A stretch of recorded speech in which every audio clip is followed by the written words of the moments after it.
Canım şey yapıyor mu? Allah biraz tatlı. Çok hareket ettiriyorsun gözünü. Tamam, kalk. Alnınız tam değilsin. Gözünüzü hareket ettirmemeniz gerekiyor. Resim var, resme bakalım. Hareket ettirmeyin gözünüzü. Şimdi öncelikle miyop uzağa görememe kusuru demektir. Gözün ön arka çapının yüksek olmasına ve buna bağlı olarak göze gelen ışınların gözün görme merkezinin daha ön kısmında odaklanması sonucu ortaya çıkan bir durumdur. Genellikle miyop olan kişilerde uzağa net görememe, bulanık görme gibi bir tür belirtilerle ortaya çıkıyor. Çocuklar genellikle aileleri tarafından veya erişkin de olabiliyor tabii. Genellikle işte uzağa göremiyor veya televizyonu yakından izlemek zorunda kalıyor. Gözünü kısarak bakıyor gibi bir tür şikayetlerle aileler getirebiliyor. Veya direkt kişi uzağa göremiyorum diye de gelebiliyor. Bu tür durumla hastalar geldikten sonra biz tabii ki elimizdeki mevcut olan cihazlarla ölçümlerini yapıyoruz. Daha sonra görme muayenelerini yaparak gözlük numaralarını tespit ediyoruz ve buna bağlı olarak da gözlüklerini veriyoruz. Pandemi dönemi dolayısıyla çocukların ev içerisinde kapanması, derslerini bilgisayar başında geçirmiş olmaları, yakın odaklı çalışmaları vesile oluyor. Teknolojiye ne kadar bağımlı olursa çocuklar tabii ki o kadar da bu tür problemlerle karşı karşıya kalma olasılığı da artıyor. Genellikle yapılan çalışmalarda yakın odaklı çalışmanın gözü numarası ilerlettiği söylenmekte. Miyop ilerleyici bir hastalıktır. Genellikle 20'li 25'li yaşlara kadar da devam ediyor. Bazen 30'lu yaşlara da bulabiliyor. Miyop derecesi işte 0-50 numaradan başlayıp 10 numaraya, 15 numaraya hatta 20 numaraya kadar da çıkabiliyor. Miyopun nedenleri genellikle büyük bir çoğunluğu genetiktir. Ama bir kısmında çevresel faktörler yer alıyor. Çevresel faktörlerden de kastımız dediğim gibi yakın odaklı çalışmalar, bilgisayar başında vakit geçirmek, yakından televizyon izlemek, uzun süre yakın kitap okuması. Yani bu tür durumlarda daha çok numaranın ilerlediği söyleniyor.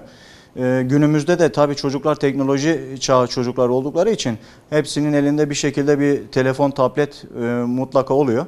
Önceden çocuklar bahçeye çıkar oyun oynardı ama şimdi maalesef çocuklarımızı dışarı gönderip oyun oynatamıyoruz. Evin içerisinde tablet oynamayı, televizyon izlemeyi daha çok seviyorlar.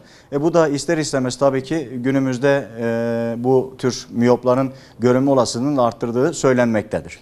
Ailelere öncelikle şöyle söyleyelim, her bir çocuğun yeni doğan doğar doğmaz ilk bir ay içerisinde bir muayene olması gerekiyor.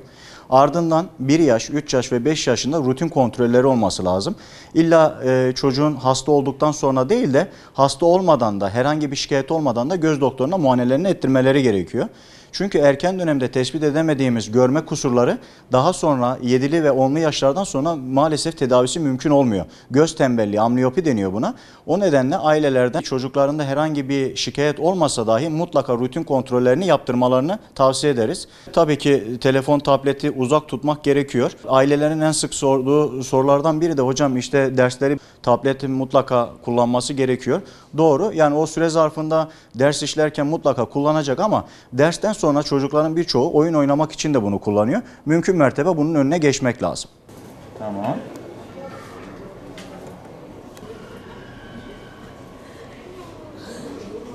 Tamam. Şimdi şu gözüne de bakalım Gülsüm.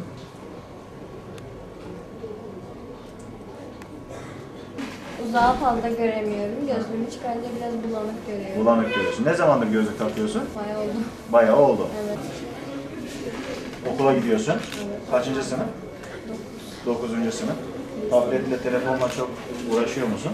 Böyle nasıl Sümeyye? Sümeyye, senin kullanmış olduğun gözlükle şimdi numaralar normalde 20'li 25'li yaşlara kadar beklenen numaraların ilerlemesi yönündedir. Biz numaraların ilerlemesini miyop hastalarda ilerleme bekleriz.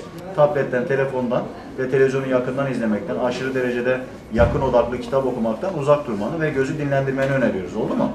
Şimdi ne yaparsak yapalım miyopu durdurmak mümkün değil. Normal göz numaralarının durması neticelenene kadar biz gözlük tedavisi vereceğiz.